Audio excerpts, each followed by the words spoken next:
o CEL do TRE, o Tribunal Regional Eleitoral. Conversamos bastante aí nas últimas semanas, né, sobre vários aspectos, as eleições lá do domingo, do dia 15. Agora o olhar todo voltado para essas duas cidades que estão entre as 3 maiores de Santa Catarina para o segundo turno.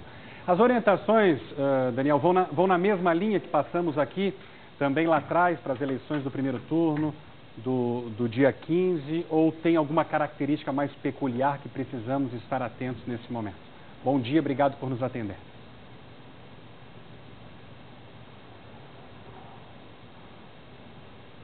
O Daniel não está ouvindo a gente, né? Se estiver ouvindo a gente, agora sim, agora está ouvindo. Não, Daniel, lhe perguntava, já lhe apresentava aqui, né? E lhe perguntava se as orientações vão muito na mesma linha lá do primeiro turno ou há uma característica mais peculiar aí em relação ao fato de termos um segundo turno e só nessas duas cidades. Desculpa, Faraco, bom dia, Imagina. bom dia, Danilo, bom dia quem nos está acompanhando aí. Não, as orientações são as mesmas, porque o plano de segurança sanitária foi desenvolvido quando a pandemia já estava numa situação crítica no Brasil, né? Então a gente aplicou ele devidamente em vários municípios de todo o país. Aqui em Florianópolis, inclusive, a gente estava com uma situação muito ruim, né? E agora a pandemia também está mostrando essa cara aí no estado inteiro. Blumenau e Joinville estão com todos os cuidados, as equipes estão atendendo devidamente ao plano de segurança. Isso deve dar uma segurança para o eleitor e agora no domingo exercitar o seu direito democrático novamente, né? A gente tem várias restrições que você já tem falado aqui também, né? Mas sempre vale lembrar que é importante o eleitor fazer o seu voto o mais rápido possível, né? Entrar e sair e garantir assim a segurança de todos os outros também. Doutor Daniel, em relação às abstenções, o TRE tem expectativa que ela seja maior ou menor no segundo turno em relação ao primeiro? Historicamente, em vários municípios a gente observa que a abstenção ela é um pouquinho maior no segundo turno, talvez por causa da situação mais configurada em todos os municípios politicamente, né? Então, historicamente a gente já espera isso. Nesses municípios maiores de Santa Catarina a gente teve uma abstenção maior no primeiro turno do que era o histórico, mas ao mesmo tempo é uma abstenção esperada no meio de uma pandemia, né? A gente recebeu muitos contatos logo depois do domingo de eleições, muita gente falando, na minha sessão acho que deveria ter a medição da temperatura e não tinha, porque o mesário agiu dessa forma e não deveria. Qual a avaliação que o TRE fez, né? Qual foi a avaliação em relação ao domingo do dia 15 e o que dá para melhorar pensando agora nessas duas cidades especificamente, hein, Daniel? Então, Faraco, uma das coisas que a gente percebeu é que, por mais que a gente tenha ouvido as reclamações, a gente também ouviu muitos comentários positivos e foi assim que a participação popular foi maciça, né, no primeiro turno, né? A gente tem um aumento, sim, de abstenção, mas olhando para outros países, a gente tem uma participação muito efetiva. Para o segundo turno, essas questões relativas, por exemplo, à testagem, né? Nós estudamos, tanto no TSE quanto no TRE aqui de Santa Catarina, a questão. E por causa da ineficácia dos termômetros, especialmente dos infravermelhos, a gente afastou essa possibilidade, né? Tem algumas mudanças que talvez o eleitor até não entenda muito bem. Por exemplo, a gente lacra os bebedouros na microbiologia tem um foco ali muito grande, né, de problema no bebedouro. Tentar não usar elevador é uma coisa que também muitos criticaram, mas tem recomendações médicas para essas iniciativas e que a gente reforçou para esse segundo turno, né? Daniel, acho que é importante a gente reforçar também aqui para o segundo turno, algo que falávamos lá no primeiro, em relação àquele eleitor que tiver com algum sintoma, né? Qual que é a orientação que vocês estão dando? Não ir votar se tiver qualquer tipo de sintoma e também a orientação para fazer a justificativa, usa o e-título, deixa para fazer depois. Quais são as orientações nesse sentido? Com relação à pandemia, a gente tem que entender que como a gente está no gravíssimo, todo o cuidado é importante, né? Então, se a pessoa teve Covid nos últimos 14 dias, a orientação é que não vá e comprove isso depois, documentalmente, pela justificativa que pode ser tanto pelo e-título quanto pelo site justifica.tse.jus.br, né? A gente tem no nosso site aqui no TRE também. Sintomas de gripe também. A grande dificuldade que a gente vê é que o eleitor vai ter que depois provar documentalmente que ele estava com esses sintomas, então ele vai ter que consultar um médico de alguma forma, né? Qual é a dificuldade, Avelina? É que, com relação à justificativa, a gente teve um uso também maciço no primeiro turno, investimos muito em campanha, a gente teve uma superação fantástica assim, do uso, né? É uma coisa muito positiva.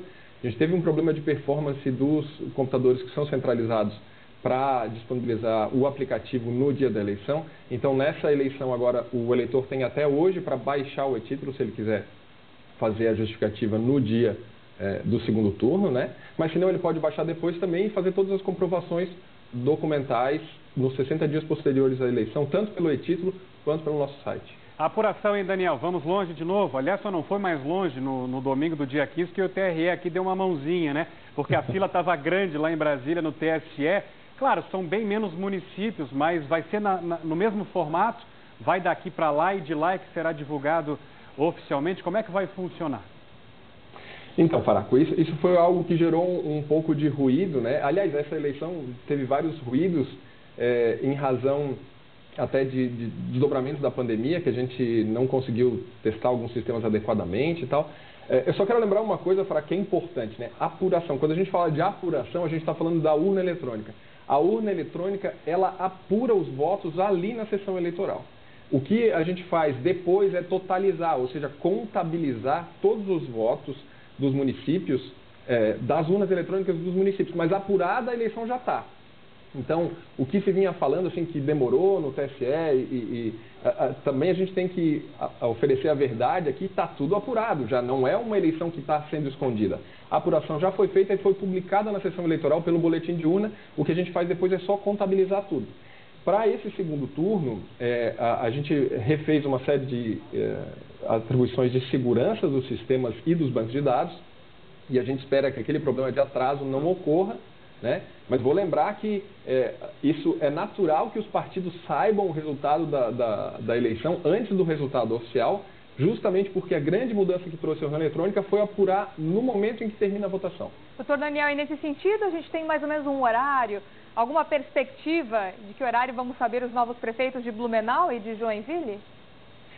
A gente espera que até às 8 horas tenha resultado, né? Mas isso de novo, é uma esperança, né, Eveline? A gente não pode precisar, isso a gente depende de uma série de fatores internos, inclusive relacionados à segurança da informação, que algumas semanas antes da eleição a gente teve diversos ataques a vários órgãos importantes do país, né? Aliás, no site do TSE, porque a gente fecha toda a internet da Justiça Eleitoral e só tem um canal de comunicação com uma máquina separada no TSE. E o TSE tem cerca de 400 mil ataques por segundo em vários momentos do dia, né, ataques cibernéticos. Então, a gente vê que a segurança realmente é necessária. Então, dependendo disso, fica o resultado, né? Mas a gente quer entregar o resultado o mais rápido possível. Nós estamos nos habilitando também aqui para dar essas informações para a imprensa, como foi no primeiro turno. Aqui na divulgação no TRE, a gente teve um procedimento muito transparente com a imprensa e foi mostrando tudo o que vinha acontecendo. A gente vai fazer a mesma coisa para esse segundo turno. Só para a gente fechar, então, rapidinho, até pelo adiantado da hora, Daniel, eleição segura. Você não tem a menor dúvida disso, a sua avaliação.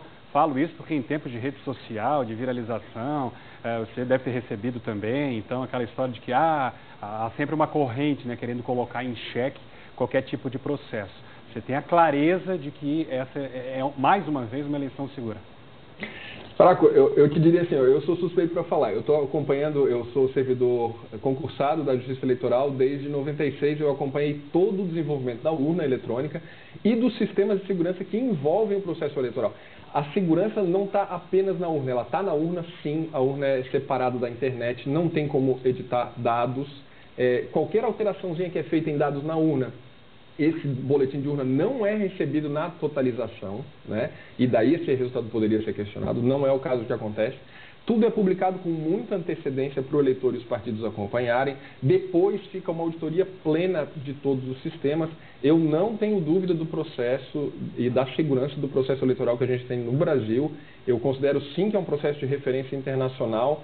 Para quem acompanha de perto, vocês vão ver também a imprensa de uma forma geral, vocês têm falado também, confiando no processo como um todo.